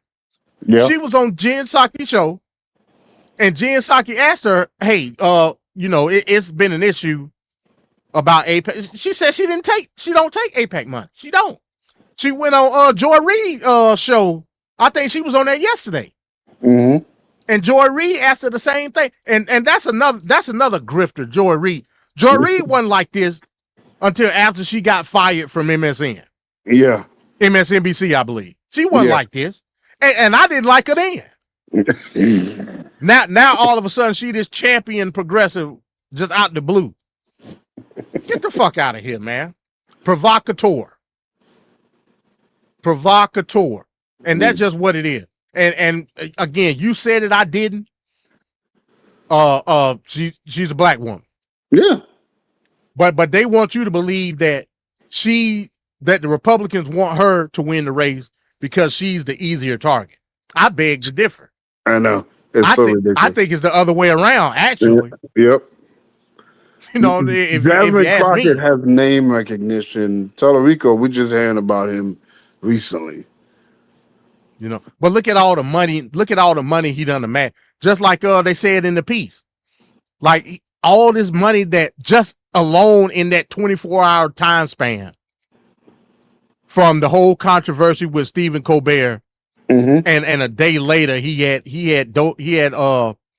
raised like almost $5 million. Yeah, because they made the decision. They made the decision. We're going all in with this guy now. But they did the same thing with Kamala Harris too. You know, all the money started flowing in. So they did. Hey man, it's a bad situation, and again, it's just hard pressed for me to believe that she was a champion of the Democratic Party at one point in time. Now, y'all basically trying to force her out. She already done lost. Yeah, if she wins, she go score third. That's what I say. They got to bend the knee. Exactly. She already done lost her fucking house seat because they gerrymandered. Hello? It's gone. Uh-oh. MD? Can you hear me? Yeah, I'm here. What happened? I'm here. Something happened to your connection. Hello? Oh, okay. I'm here. You. Yeah, I'm like, what happened? I ain't nothing happened on my end. Yeah, it's my phone. At 10:30, it automatically do not disturb. That's what happened. So all my sound went away. Yeah. Well, yeah, I'm gonna get you out of here in a second, but you know it is time. Oh damn, wrong one. What the hell is my damn? Wrong one. Time to get quacking. The duck is back, y'all. That's right. it's been such a long time since he's been able to reap any souls. So he's fiending right now. He's fiending. So again, the duck is back, TLP is back, and it's time to get a duck what he wants. We can't make him wait much longer. That's just what it is. Yep. So back by popular demand, we got the lame duck of the week.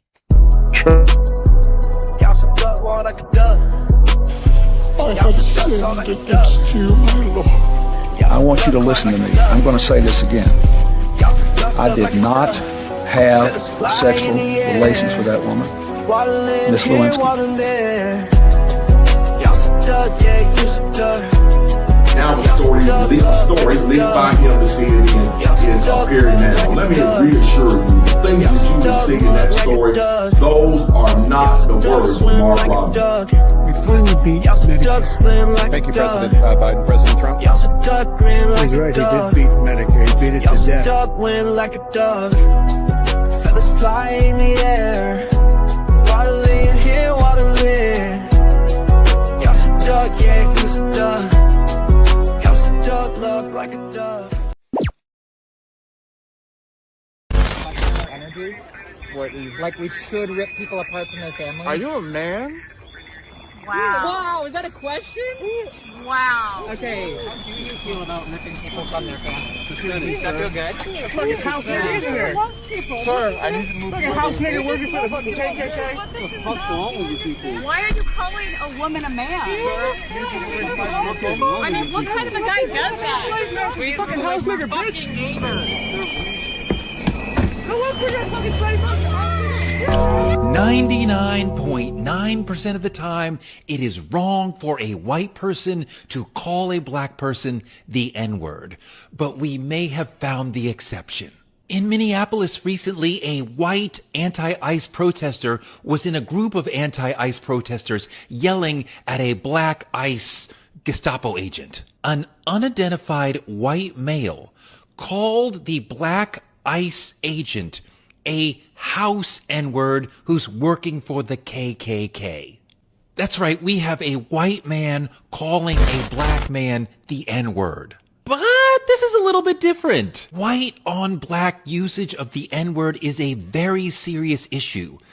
But this is a curveball example. Is it wrong for a white person to call a black ICE officer a house N-word? Let's explore. The white man who used the N-word in this situation was being historically precise. This black ICE agent, he is being a house N-word to the utmost degree. A black man in ICE is a modern house slave. He's a barely paid mule for white supremacy. The KKK were domestic terrorists. ICE is domestic terrorism. I think this is a valid usage of the N-word. He's not attacking his blackness per se. He's attacking his bootlicking choice to be in ICE while being a black man. Being black in ICE makes you a house N-word. So to call you that, it's almost like a professor pointing out, oh look, there's a modern house N-word. I think this usage is valid and acceptable. If it had just been the N-word, that would be problematic. But when he adds the house N-word, he's being historically realistic. So yes, it is okay to call black ICE agents house N-words. They are.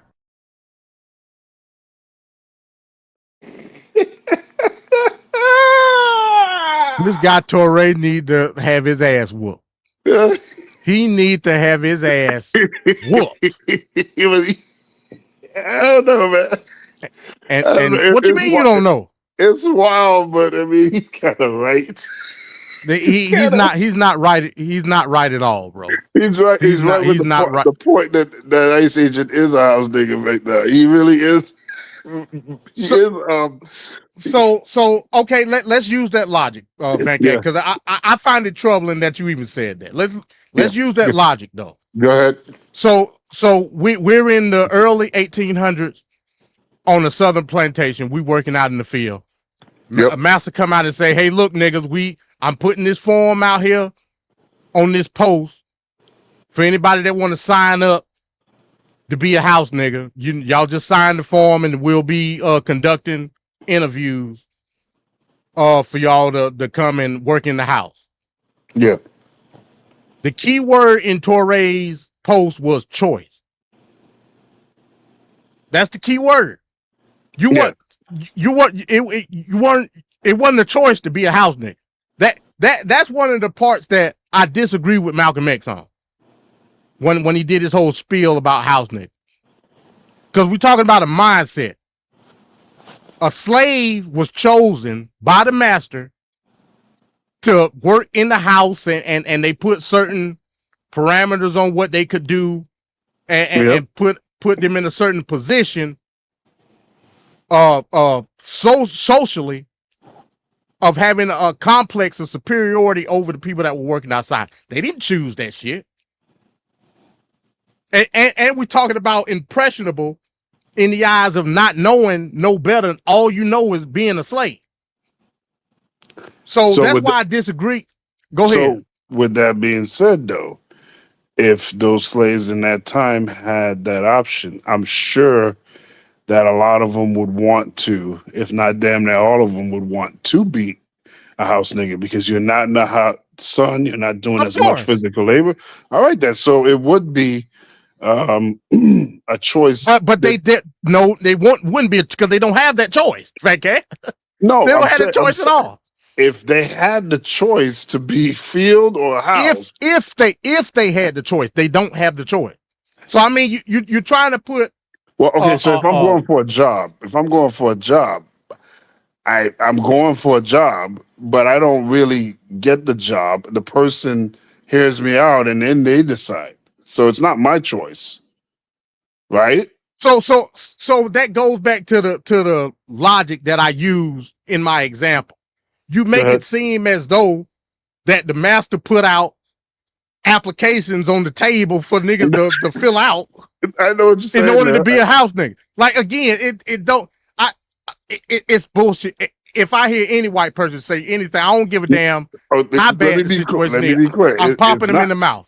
Yeah, it's not cool that happened at all. And like, it's kind of crazy because it wasn't even said once. It was like repeated several freaking times. And hard ER.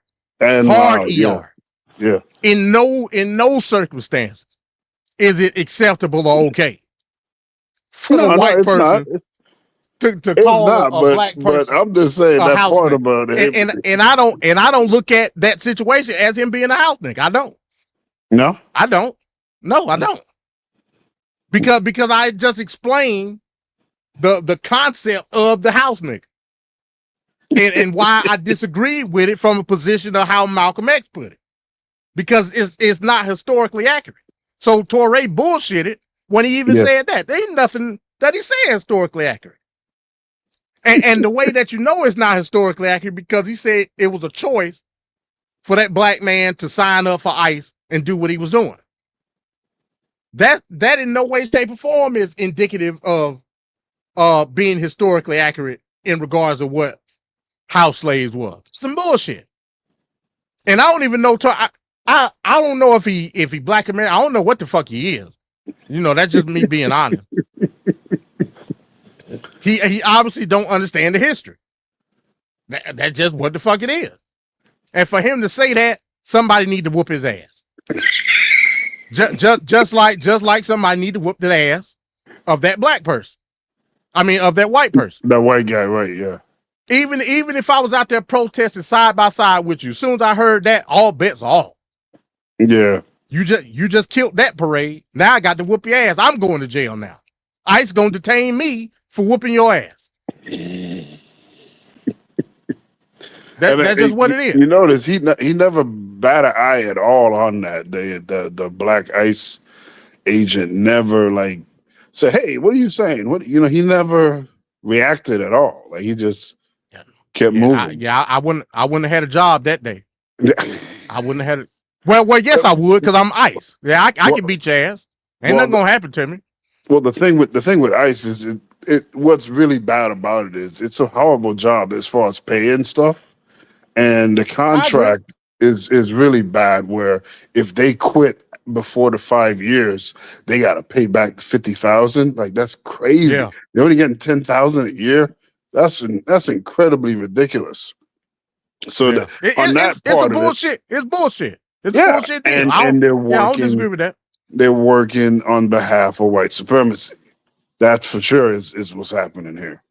I'm not even gonna argue with you on that point. You know, my wording would be different, but I'm not gonna argue with you. I'm not gonna argue with you on that point. That still don't take away from the fact. Oh yeah. No, that's wild. That you gonna compare me to a house nigga.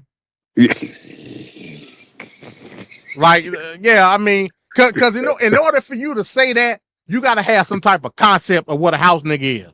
And obviously that white man had a and I could go deep, you know, in the presence of time, I'm not going to do it. I can go way deeper. That's why I don't use the word coon and shit like that, because it has implications. Nicki Minaj is a coon. I mean, they're actual coons out there.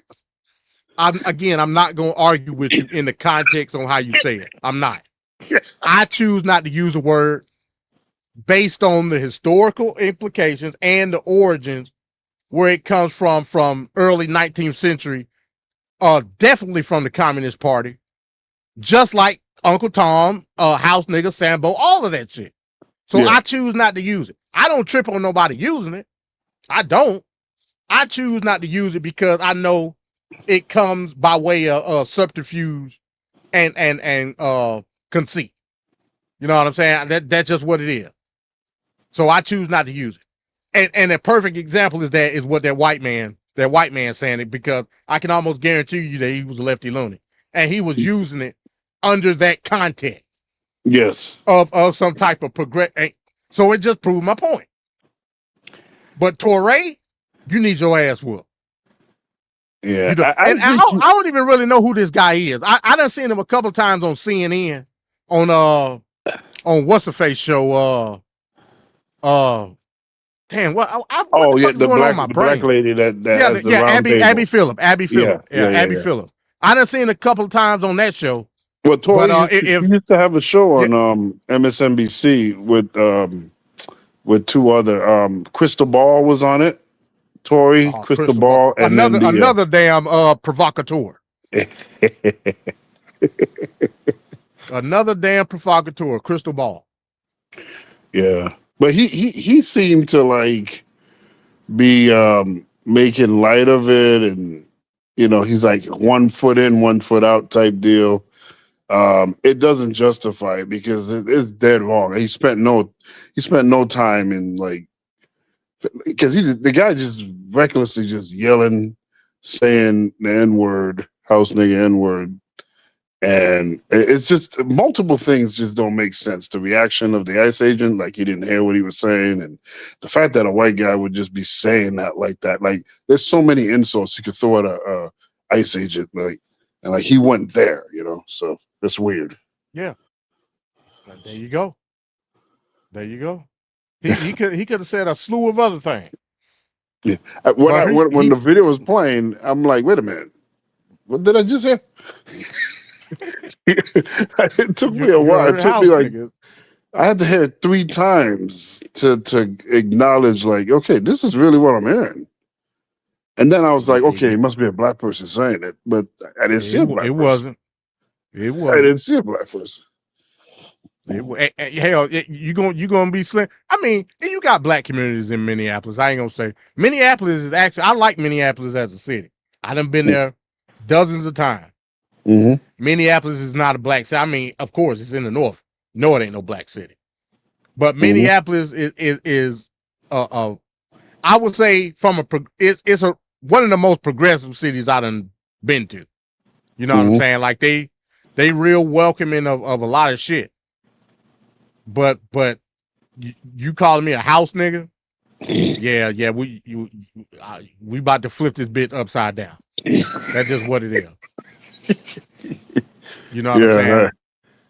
So Yeah, I would say hey, this man, is definitely worth the lame duck, man. This yeah, was you damn, yeah. The duck had to take hey, it is what it is, bro. Hey, how as a black man, I don't give a damn what the situation may be. mhm.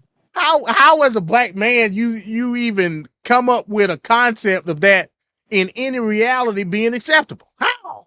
And the amount of time he spent breaking it down and talking about it to like legitimize it. It's crazy. So hey, there you have it, man. Lame duck number 10. Trash bag human of the week. Torre. You know what I'm saying? So hey, that's the show tonight, man. That's the show tonight. I'm fine. I'm glad we finally got this shit out of the way. Yep. I guess I need to get started on the next one because, like I said, getting set up and work this late working I've been doing as a late man, it's kind of tough. But I have it set up how I want it next week because next week we're gonna be talking about the Save Act next week. I really want to get your thoughts on the Save Act. You may be surprised on. Well, no, you ain't gonna be surprised. We'll save it for next week. We'll save it for next week. Yeah, go ahead. Oh damn. I forgot what I was gonna say. Oh yeah. No. What I something. was gonna say, I remember that. No, this was a great show. These topics was well needed to be spoken upon. So this was a great show. I'm looking forward to next week. There you have it. Shout out to Ricardo. Hopefully he'll be able to join us next week as well. I know Mike said he was at work or whatever, so Yeah, we'll get it together. Late, man. Yeah, hey, it is what it is, bro. It is. Hey, shit, we all working late at some point in time. Like that's all I've been doing since 2026. Yeah, it's working late. So shit, it is Yeah. what it is, man. Like I said, they busting our ass right now. Yep. They are busting our ass, man. But in any regard, hell, and it's almost the end of February. I'm like, damn, what? We almost in the spring. Like the damn year just started. That's that Trump Damn effect. year just started. Yeah, I guess that's what it is. So, hell, in a couple of weeks we'll be at war anyway. So I guess ain't none of it gonna fucking matter. People talking about that at my job. People talking about that. That's crazy, man. We're talking about no new wars, and now we got a fresh new one right now. I'm talking about brand spanking new, shiny out the box. Yeah. Like this ain't even no existing shit. You know what I'm saying? It's brand new, man. But you can't tell people like now Black Son will admit this ain't what he voted for. Yet here we are. I'm telling you, it is what you voted for. Because and I try to explain. As a matter of fact, that's gonna be one of the stories. Well, it won't be a story. I just put it in there. They talked about what's going on with Iran right now. They talked about it in Project 2025, man, cat. Like verbatim. Verbatim. Specifically dealing with Iran. But people told you Project 2025 was fake. Trump ain't got nothing to do with that. Wow. Now look at you. Now look at you. Oh, the PBI airport, it changing the name to Trump. Are you serious? Yeah, they voted on it and they're like passing it now, man. It's just crazy. They're gonna spend millions of dollars to change the logo, to change the name, and they have to pay Donald Trump a licensing fee for using his name. Man. Copyright. Damn. Yeah. So he's getting crazy. paid I on didn't know top that. of it. It's a vanity project, and he's getting paid on top. Because remember, Donald Trump is a guy that went bankrupt with casinos. And the reason he went bankrupt with casinos, one of the main reasons, was he had one casino, and he was like driving down that street. And he's like, I like to see my name in lights so big, so I want to put one right down here and nearby that casino. And when he had, just so he could see the name Trump from one end to the next. And that ended up cannibalizing his business. And he went bankrupt because the guy is such a narcissistic dumbass. So Now, here we go. is the Palm Beach Airport? Is it in West Palm Beach or it's like Yeah, it's actually in in West Palm Beach. He's not too far. Trump, Mar-a-Lago is not too far from it. Okay. And he's Because there it's like all right the on. time. It's like on the strip between West Palm Beach and like the actual Palm Beach Island. Yeah. Okay. Yeah. I saw a YouTube short. They was explaining Palm Beach, Mm-hmm. and they were saying how they got. I guess they were saying like the Palm Beach is like man-made. They were saying. Yeah. And like they got all these people. Man-made by meaning black man-made. Yeah, that's what I'm saying. Yes. They got all these black people to like make Palm Beach and told them that like they was gonna be able to live, and then they kicked them all out after. Exactly. Yeah. I seen some shit about. I was like, damn, that's fucked up. That's the type of place we're dealing with. Hey, it is what it is, man. It is what it is. But yeah, man. Hey, that's the show. Oh, real quick, I wanted to ask you too, because like I said, me and Black Sun briefly dealt with it. What you think of the arrest of Andrew? Oh, I think it's great. Because if that happens, now there's a likelihood that pressure may come for others. At least a shot, of that happening. So that's good, man. I'm gonna tell you, like I told Black Sun, I think Andrew hold the key to this whole thing, man. That's just my opinion. I think I think Charles is gonna sit him down and say, "Hey, look, man, you done lost everything. Like you had the world, you ain't have to work a day in your fucking life, and now you sitting in a fucking jail cell, bro. Just go and tell it. Just go and tell. Preserve a sliver of dignity. Just go and tell us what you know. You know what I'm saying? Because again, they didn't arrest him for like no pedo shit. That ain't what he got locked up for. Right, it's financial stuff. Yeah, they tried to say it's like misconduct while in office or some shit like that. And they trying to tie some type of documents to the case, like some financial shit. Yeah. And like even like some national security type shit. Yeah. So that lets me know Epstein was an international spy. That's what I told Black Sun. Mm-hmm. This shit, the pedo shit, that's just like the icing on the cake. That's light work. Yeah, it's light work. We talking about international espionage is what we talking about at the end of the fucking day. Yeah, this guy's a James Bond villain. Exactly. That's what we talking about. I believe this whole what they got him locked up for. It was blackmail. We seen the pictures of Andrew on all fours in his drawers and all type of shit. Yep. He was giving secrets to Epstein. And again, we could put our tinfoil hats on and say that Epstein and Ghislaine, because both of them Jews at the end of the day. Again, I don't want to go tinfoil, but just for a second, Ghislaine and fucking Epstein, and we know Ghislaine's dad was a member of Mossad. We know that. That's a fact. I believe he was working for Israel, trading secrets. That's what I think. Wow. And he was using Epstein Island and all the pedo shit as leverage over a lot of these people head. Hey, look, I got the tape. So I need such and such. You know what I'm saying? That's what I think was going on. Andrew was part of that. Andrew got caught with his pants down with the little girls. And fucking Epstein told him, hey, look, hey, smile, you on a candid camera. You know what I'm saying? And he said, damn, you got me. And he started giving away trade secrets and national security brief documents and shit like that. So I think Andrew just need to say, hey, look, this what was going on, y'all. I ain't got nothing else to lose. Yeah. And he might be the one to open the floodgates. Wow. He might be the one. So yeah, we need accountability, man, because a cashier at a retail store face more accountability than these big grown ass men with high powered positions. And I think you know about the P tape too.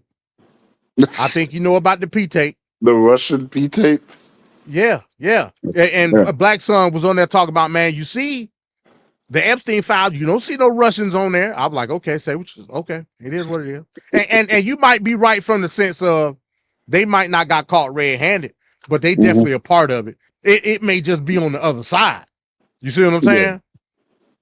Because we know Russians deal in secrets and shit like that. You know what I'm saying? There's millions more documents that haven't been shown. So exactly. Which is illegal, by the way, based on the they're supposed to release everything at a deadline. Yeah. So they already in violation, but don't nobody seem to give a damn. It's crazy, man. It's crazy. Well, with that being said, man, hey, it is what it is. Hey, I'll see you next week. Right. Me and Black Sun are supposed to do a show, and I might do that daily with Black Sun because I be dry. I ain't got nothing else to fucking do. We supposed to do another show tomorrow, so tune in tomorrow 3:00. Me and Black Sun gonna be talking some more conspiracy shit, and next week TFP. Conspiracy shit with MD and Black Sun. You know, so. Yeah, man. I'll see you next week, TFP. It'll be episode 9. And and the leading story will be talking about the SAVE Act. So I'll leave you with that. All right. Hey, appreciate everybody coming through, man. With that, I say peace. Peace.